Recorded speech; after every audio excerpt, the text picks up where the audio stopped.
Okay, what's going on, Tycoon? So for today, we're looking at ticker symbol AFRM. All right. So right now I have the weekly chart pulled up.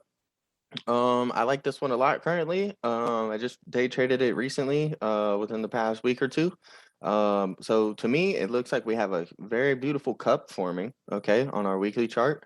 And one thing you can do when you see a cup is you can try to start drawing a handle, and look for a possible handle. Okay, so that's what this red bearish channel is right here, is basically going to be our handle and where I think that the stock needs to open and close above, to have confirmation of a cup and handle breakout. Okay, basically we need the stock has made this cup, okay, and we need it to fall or consolidate within this channel and then break out. So I think that what these arrows are is basically this right here. I think the stock can go up like this, which if you noticed, I drew this before this big green candlestick here. Um, and so I think that I was thinking, hey, the stock can run up to here, okay, fall back down, and then if we have a breakout of this cup and handle, then I think the stock may go all the way up to the 180s, okay? But in the short term, before the 180s, these are all my take profit zones, basically, okay? So we'll zoom in a little bit. Right here, I have on the 4-hour chart, we started to have a breakout. Like I said, I charted this up before this big candlestick was here.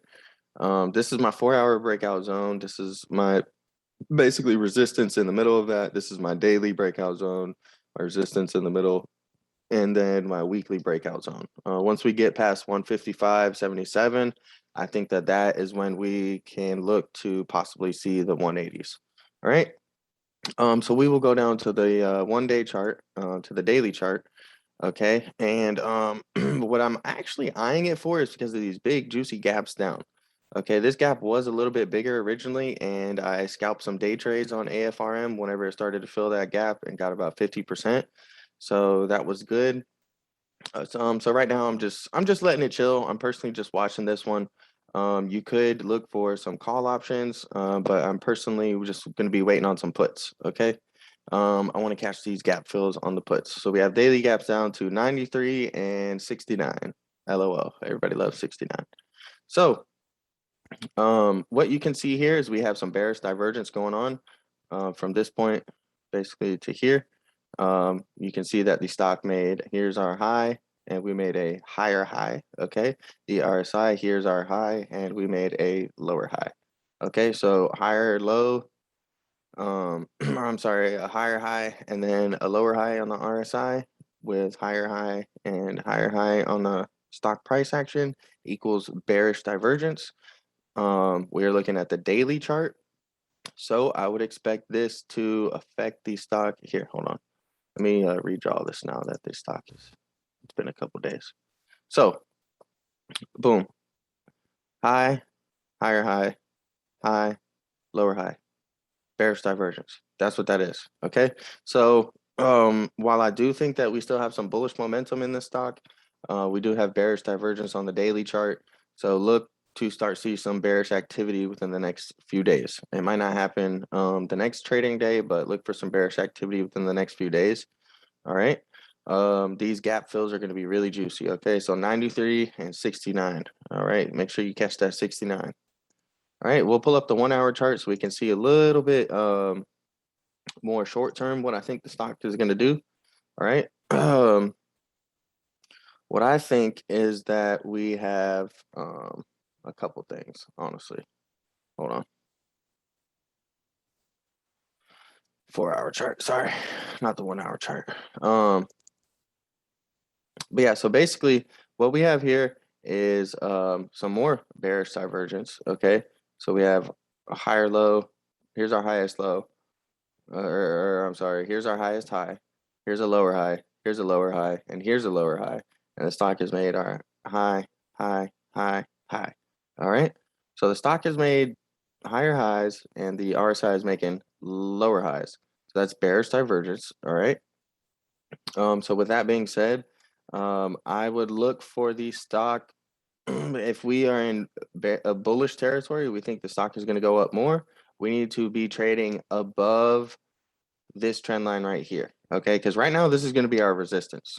So we could We could ride this as a momentum area, but if we look at what the stock is doing, it had that big green candle, okay, and then it ran up some more, closed right here. This is a possible reversal slash indecision candlestick, okay? And if you notice, we have another one right after it in after hours, after the market closed, and it's red, okay? So we have bearish 4-hour divergence and we have bearish 1-day divergence. And if you notice after hours, the stock is going a little red. So the way that this could play out is you could see the stock trade below here on the 1-hour chart, bounce off of the 50-day simple moving average, and then keep this momentum. And this might just be our take profit zone each time. Okay, okay, let's say you buy 10 contracts and you're day trading or swinging AFRM call options. Okay, and you entered off the 50 SMA and we ride some momentum. You could sell half right here. You could sell 5 of those contracts and secure profit because you know that this may be as high as it gets. This is resistance, and you can hold the other 5, and you can see the stock pull back, okay, and you could say, okay, well, if we get back to the 50-day simple moving average, I'm either going to buy 5 more contracts because I think it's going to bounce again, okay, or I can sell. I can be like, hey, you know what, we're bouncing off the 50 SMA. If it starts trading below that, I'm going to be at a loss. So let me go ahead, and I sold half of my contracts for profit. Let me sell the other half for break even.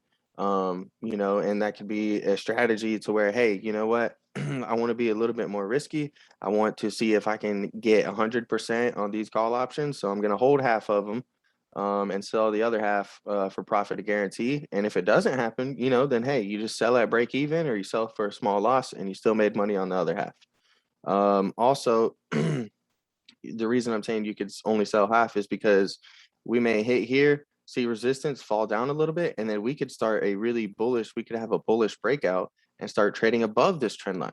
And now instead of selling all of your contracts right here at the resistance, you still have 5 left. And now on the last 5, you got to gain however much the bullish breakout was. Because once you see a breakout above here, opening and closing above it, I think that we had it gets more bullish, more extreme, and you see days like these or days like these. Okay, so that's what I'm looking at AFRM. Just a couple strategies you could use to day trade it or swing trade it. Okay, I'm currently just looking at it, and I like these daily gap fills. Okay, so I'll be monitoring those, and I'll be ready for it.